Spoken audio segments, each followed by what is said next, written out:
നമസ്കാരം എല്ലാ കുട്ടികൾക്കും ഗിരീഷ് സാറാണ്. ബിടെക് ഒരുപാട് കുട്ടികളുടെ സ്വപ്നങ്ങളാണ്. MBBSും ബിടെക്കും ഒക്കെ ഒരുപാട് കുട്ടികളുടെ സ്വപ്നം തന്നെയാണ്. ഇപ്പോഴും ആ സ്വപ്നങ്ങൾക്കൊന്നും ഒരുപാട് കോട്ടങ്ങളൊന്നും സംഭവിച്ചിട്ടില്ല. എഞ്ചിനീയർ ആകണം, മെക്കാനിക്കൽ എഞ്ചിനീയർ ആകണം, കമ്പ്യൂട്ടർ എഞ്ചിനീയർ ആകണം, സിവിൽ എഞ്ചിനീയർ ആകണം, അങ്ങനെ എല്ലാ രീതിയിലും എഞ്ചിനീയർ എന്ന് പറയുന്ന ഒരു ജോബ് വളരെ വളരെ ഇമ്പോർട്ടൻ്റ് ആണ്. ഞാൻ ഇതിനകത്ത് എനിക്കറിയാവുന്ന കാര്യങ്ങളും ഇമ്പോർട്ടൻ്റ് ആയിട്ടുള്ള കോളേജുകളും ഒക്കെ ഇനി പരിചയപ്പെടുത്തുന്ന വീഡിയോസ് അടുത്തടുത്ത് വരും.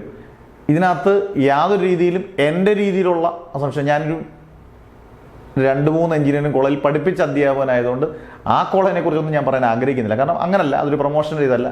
അല്ലാതെ കോളേജുകളെക്കുറിച്ചും നല്ല നല്ല കോളേജെക്കുറിച്ചും ആ കോളേജിൽ ബെസ്റ്റ് ഏതാണെന്നും ഒക്കെയുള്ള വീഡിയോസ് ഇനി നിങ്ങൾക്ക് വരും.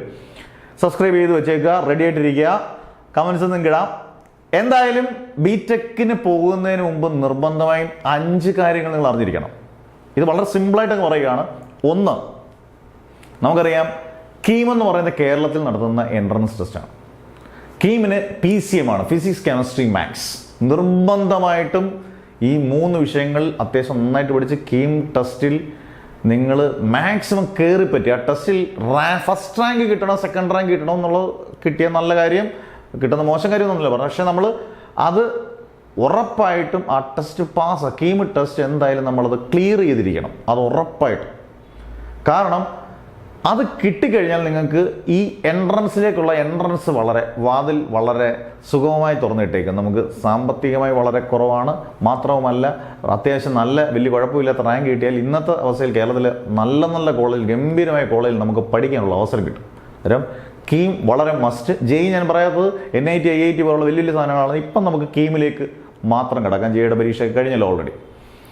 2, പല കുട്ടികളും ചോദിക്കുന്നതാണ് എത്ര ശതമാനം മാർക്ക് +2-ന് ഫിസിക്സ് കെമിസ്ട്രി മാത്സ് ഈ 3 വിഷയത്തിന് എന്തായാലും 45, ഏറ്റവും ലേറ്റസ്റ്റ് ആണ് ഞാൻ പറയുന്നത്, 45% മാർക്ക് വേണം.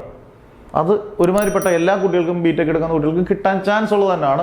ഫിസിക്സ് കെമിസ്ട്രി മാത്സിന് 45% മാർക്ക്, ഇപ്പോഴത്തെ ലേറ്റസ്റ്റ് 50%, 45% മാർക്ക് ആക്കിയിട്ടുണ്ട്. 45% മാർക്ക് ഉറപ്പായിട്ടും വേണം ബിടെക്കിന് അഡ്മിഷൻ എടുക്കുക. അതായത് കീം ഒരു വളരെ ഇമ്പോർട്ടൻ്റ് ആണ്. 2, വളരെ ഇമ്പോർട്ടൻ്റ് ആയിട്ടുള്ളതാണ് നമ്മുടെ ഈ 45%. 3, കോളേജ് തിരഞ്ഞെടുക്കുന്നു. ഒരു നല്ല കോളേജ് തിരഞ്ഞെടുത്താൽ നമ്മുടെ ഭാവി സുരക്ഷിതമാണ്. എന്ന് പറയുന്നത് നമ്മൾ ചില സ്കൂളുകളിൽ പഠിക്കുന്ന പോലെയും അല്ല. നല്ല സ്കൂളിൽ പഠിച്ചു കഴിഞ്ഞാൽ നല്ല റിസൾട്ട് കിട്ടും എന്നുള്ള +2-നെക്കാട്ടിൽ അതിനെക്കാട്ടിൽ ഇത് നമുക്കൊരു ജോബാണ്. നമ്മുടെ ജീവിതമാണ് ആ കോളേജ് കൊണ്ട് നേടേണ്ടത്. ചിലർ ഭയങ്കരമായിട്ട് പൈസ മുടക്കി വെളിയിലുള്ള ഒരുപാട് കോളേജിൽ പോയി നിരാശരായി തിരിച്ചു വരുന്ന ഒരുപാട് കുട്ടികളെ ഞാൻ കണ്ടിട്ടുണ്ട്. നമ്മൾ തന്നെ പഠിപ്പിച്ചു ഒരുപാട് കുട്ടികൾ. അന്നേരം നിങ്ങൾ നോക്കേണ്ട നല്ല അക്രഡിറ്റേഷനുള്ള, അതിനെക്കുറിച്ച് ഞാൻ വീഡിയോ പിന്നീട് ലെങ്തി ആയിട്ട് ചെയ്യാം. നല്ല അക്രഡിറ്റേഷനുള്ള കോളേജ് നമുക്ക് തന്നെ ഗൂഗിളിൽ നോക്കി സെർച്ച് ചെയ്യാൻ പറ്റും. പിന്നെ നമുക്ക് അവിടെ പഠിച്ചേക്കുന്ന ആരെങ്കിലും ഉണ്ടെങ്കിൽ അവരോട് നന്നായിട്ട് ചോദിച്ച് മനസ്സിലാക്കുന്നത് നന്നായിരിക്കും. അത് അധ്യാപകരോടായാലും നിങ്ങളുടെ ബന്ധുക്കളോട് ചോദിക്കാതിരിക്കുക. നിങ്ങളുടെ വേറെ സീനിയറായിട്ടുള്ളവരോട്, വിശ്വസിക്കാവുന്നവരോട് ചോദിച്ച് മനസ്സിലാക്കണം. അക്രഡിറ്റേഷനുള്ള നല്ല കോളേജ് ആയിരിക്കണം. 4, പ്ലേസ്മെൻ്റ് ഉണ്ടായിരിക്കണം. നമ്മൾ ഇത്രയും കഷ്ടപ്പെട്ട് 4 കൊല്ലം പഠിച്ചതിന് ശേഷം പിന്നെ 10 കൊല്ലം അലഞ്ഞു തിരിഞ്ഞ് പ്ലേസ്മെൻറ്റിന് വേണ്ടി നടക്കുകയാണ്. കോളേജിൽ പ്ലേസ്മെൻ്റ് ഇല്ല എന്ന് പറഞ്ഞിട്ട് കാര്യമില്ല. പ്ലേസ്മെൻറ്റ് മസ്റ്റായിട്ടുള്ള കോളേജിൽ നിങ്ങൾ എന്ത് ചെയ്യണം? കാരണം ഇപ്പം ഒരു എക്സാമ്പിൾ, CS-കാരാണെങ്കിൽ ഇപ്പം TCS-ഓ ഇൻഫോസിസോ അല്ലെങ്കിൽ ടെക് മഹേന്ദ്രയോ അല്ലെങ്കിൽ വിപ്രോയോ പോലുള്ള കമ്പനികൾ വന്ന് നമ്മളെ അവിടെ നിന്നൊരു 4th ഇയർ പിക്കപ്പ് ചെയ്തെടുത്താൽ നമ്മൾ ഭാവി ഓക്കെയാണ്. പിന്നെ നമ്മൾ 4th ഇയർ കഴിഞ്ഞിട്ട് നമ്മളങ്ങ് ജോലിക്ക് പ്രവേശിക്കുകയാണ്. നമ്മൾ ഓൾറെഡി ആയി. അന്നേരം എല്ലാത്തിനും അങ്ങനെയുള്ള പ്ലേസ്മെൻ്റ് ഉള്ളതെന്ന് ഉറപ്പാക്കണം. 5, പലരും എന്നോട് ചോദിക്കുന്നുണ്ട്, നമ്മളിപ്പം കാൽക്കുലേറ്റർ ഇതുമായിട്ടുള്ളൊരു ബിടെക്കിന് പോകുമ്പം അത് വളരെ ഇമ്പോർട്ടൻ്റ് ആണ്. കാരണം നമ്മൾ നീറ്റിനോ ജെയ്ക്കോ കീമിനോ ഒന്നും നമുക്ക് കാൽക്കുലേറ്റർ ഉപയോഗിക്കാൻ, എൻട്രൻസ് കോമ്പറ്റേറ്റീവ് എക്സാമിനൊന്നും നമുക്ക് ഉറപ്പായിട്ട് ഉപയോഗിക്കാൻ പറ്റത്തില്ല കാൽക്കുലേറ്റർ. +2 ആണെങ്കിലും 10 പതുങ്ങിയൊക്കെ ആണെങ്കിലും ഇപ്പം വലിയ കുഴപ്പമില്ല സയൻറ്റിഫിക് കാൽക്കുലേറ്റർ ഉപയോഗിക്കാം. പക്ഷെ നമുക്ക് ഒരുപാട് ഫങ്ഷൻസ് ഒന്നും നമുക്ക് അറിയത്തില്ല. അവിടെയൊക്കെ ഞാൻ പറഞ്ഞു കൊടുക്കാറുണ്ട് 82MS കാസിയോടെ കാൽക്കുലേറ്റർ നല്ലതാണ്. ഇവിടെ നമ്മൾ പലർക്കും കൺഫ്യൂഷൻ ഉണ്ട്. ഒരു കടയിൽ ചെന്നിട്ട്, നമ്മൾ ഒരു ഷോപ്പിൽ ചെന്നിട്ട് ഏത് കാൽക്കുലേറ്റർ മേടിക്കും? ഒരു ഉപകാരപ്പെടുന്ന കാൽക്കുലേറ്റർ വേണം. 4 വർഷം നമുക്ക് ബിടെക്കിൻ്റെ 4 വർഷം, first year, second year, third year, fourth year, അല്ലെങ്കിൽ ഇത്രയും സെമസ്റ്റർ, 8 സെമസ്റ്റർ നമുക്ക് ഉപയോഗപ്രദമാകുന്ന കാൽക്കുലേറ്റർ നമുക്ക് വേണം. അതിന് ഇപ്പം ഞാൻ കണ്ടേക്കുന്ന ഏറ്റവും നല്ല കാൽക്കുലേറ്റർ, പലർക്കും നമുക്കൊരു ഷോപ്പിൽ ചെന്ന് പേര് പറയാനുള്ള ബുദ്ധിമുട്ടുണ്ടായിരിക്കാം. അന്നേരം കാസിയോടെ FX 991 CW ഈ കാൽക്കുലേറ്റർ എല്ലാ രീതിയിലും മസ്റ്റാണ്. അതായത് നമുക്ക് ബിടെക്കിൻ്റെ ഫസ്റ്റ് ഇയർ മുതൽ ലാസ്റ്റ് ഇയർ വരെ എന്തായാലും ഒരു കാൽക്കുലേറ്റർ മസ്റ്റാണ്. അത് നോൺ പ്രോഗ്രാമബിൾ സയൻറ്റിഫിക് കാൽക്കുലേറ്ററാണ്. ഇപ്പം ഞാൻ എപ്പോഴും നമ്മൾ പഠിക്കുന്ന കുട്ടികളോട് പറയും, നമ്മളൊരു കടയിൽ ചെന്നിട്ട് നമ്മൾ അവരെടുത്ത് തരുന്ന കാൽക്കുലേറ്റർ അല്ല, നമുക്ക് വേണ്ട കാൽക്കുലേറ്റർ, എല്ലാ ഫങ്ഷൻസും ഉള്ള കാൽക്കുലേറ്റർ. ഫങ്ഷൻസിനെ കുറിച്ച് പറയുന്നുണ്ട്. ഇതാണ് കാൽക്കുലേറ്റർ.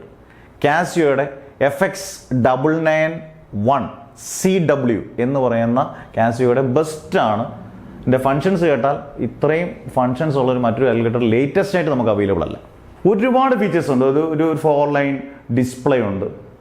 നമുക്ക് പെർമ്യൂട്ടേഷൻ കോമ്പിനേഷൻ ചെയ്യാം. മാത്സിൻ്റെയും ഫിസിക്സിൻ്റെയും ഒരുമാതിരിപ്പെട്ട എല്ലാ ഫങ്ഷൻസും ഇതിനകത്ത് ചെയ്യാം. ഇപ്പം ഇൻവേഴ്സ് ട്രിഗണോമെട്രി ചെയ്യാം, ട്രിഗണോമെട്രിക് ഫങ്ഷൻസ് ചെയ്യാം. പിന്നെ ഈ പറഞ്ഞ പോലെ മെട്രിക്സിൻ്റെ ഇക്വേഷൻസ് സേവ് ചെയ്യാം. ഇതൊക്കെ ഓർത്ത് വെച്ചാണ്, ഇക്വേഷൻസ് സേവ് ചെയ്യാം. പിന്നെ ഇതിനകത്ത് ഏറ്റവും ഇമ്പോർട്ടൻ്റ് ആയിട്ടുള്ള QR കോഡ്. ഈ QR കോഡ് നമ്മുടെ ഒരു മൊബൈൽ ഫോൺ വെച്ച് ഇതുണ്ടല്ലോ, മൊബൈൽ ഫോൺ വെച്ച് നമ്മൾക്ക് എടുത്തിട്ട് അതിൻ്റെ ഗ്രാഫുകളെ കുറിച്ചൊക്കെയുള്ള സ്റ്റഡി നടത്താം. ഇതൊക്കെ ഏറ്റവും ലേറ്റസ്റ്റ് വെർഷനാണ്. എന്നാൽ ഏറ്റവും ലേറ്റസ്റ്റ് ആയിട്ടുള്ള വെർഷൻ മേടിച്ചാൽ നമ്മൾ ഓരോ കൊല്ലം ഓരോ കാൽക്കുലേറ്റർ മേടിക്കേണ്ട. ഒരു ഫസ്റ്റ് ഇയർ മേടിക്കുന്ന കാൽക്കുലേറ്റർ 4 കൊല്ലം നമുക്ക് ഉപയോഗിക്കണം.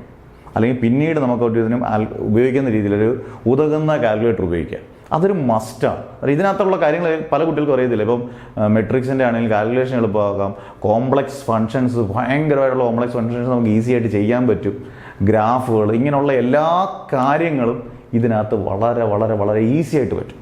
അന്നേരം അതുകൊണ്ട് 100% ഈ ഒരു കാൽക്കുലേറ്റർ നിങ്ങൾ മേടിക്കുമ്പം എപ്പോഴും ഞാൻ നിർബന്ധമായിട്ട് പറയുന്നതിനുള്ള കാരണം ഞാൻ ഉപയോഗിക്കുന്ന കാൽക്കുലേറ്റർ തന്നെയാണ്. അന്നേരം കാസിയോയുടെ എപ്പോഴും ഓർക്കുക, കാസിയോ FX991CW എന്ന് പറയുന്ന കാൽക്കുലേറ്റർ നിങ്ങൾ നിർബന്ധമായിട്ട് ഉപയോഗിക്കുക. ഇത്രയും ഫങ്ഷൻസ് അടങ്ങുന്ന വേറൊരു കാൽക്കുലേറ്റർ ബിടെക്കിൽ ഇപ്പം ലേറ്റസ്റ്റ് ആയിട്ട് ഉപയോഗിക്കാൻ അല്ലെങ്കിൽ നമുക്ക് മേടിക്കാൻ കിട്ടത്തില്ല. അത്രയധികം ഫങ്ഷൻസ് ഉള്ളൊരു കാൽക്കുലേറ്ററാണ്. അന്നേരം ഇത്രയും കാര്യങ്ങൾ ഞാൻ ഓരോ പോയിന്റ് എടുത്തെടുത്ത് പറയുന്നത്, 1 കീം വേണം, 45% മാർക്ക് വേണം, 3 നമുക്ക് അക്രഡിറ്റേഷൻ ഉള്ള നല്ല കോളേജ് വേണം, 4 പ്ലേസ്മെൻറ്റ് നമുക്ക് നിർബന്ധമായിരിക്കണം, ചുമ്മാ ഒരു കോളേജിൽ ചെന്ന് ചേർന്നിട്ട് യാതൊരു കാര്യമില്ല, 5 കാൽക്കുലേറ്റർ വേണം, അത് നോൺ പ്രോഗ്രാമബിൾ സയൻറ്റിഫിക് കാൽക്കുലേറ്റർ മസ്റ്റാണ്. അതിന് ഈ കാൽക്കുലേറ്റർ നിങ്ങൾക്ക് മസ്റ്റായിട്ട് ഉപയോഗിക്കുക. ഒരു കടയിൽ ചെന്നിട്ട് നമ്മൾ തപ്പി നോക്കാം. പണ്ടൊക്കെ നമ്മൾ കാൽക്കുലേറ്റർ ചെയ്യുമ്പോൾ കടക്കാൻ എടുത്തു തരുന്നതാണ്. പക്ഷെ അങ്ങനല്ല, ഇനി നമ്മൾ അങ്ങോട്ട് ഓരോന്നും പറഞ്ഞ് എല്ലാം കാരണം നമുക്ക് അത്രയും അറിവ് നമ്മളും സമ്പാദിക്കേണ്ടതാണ്. അന്നേരം അടുത്ത വീഡിയോസ് ഉറപ്പായിട്ടും നിങ്ങൾക്ക് ഓരോ കോഴ്സിനെ കുറിച്ചും അതിൻ്റെ ഡീറ്റെയിൽസിനെ കുറിച്ചും എനിക്കറിയാവുന്ന കാര്യങ്ങളെക്കുറിച്ചാണ്.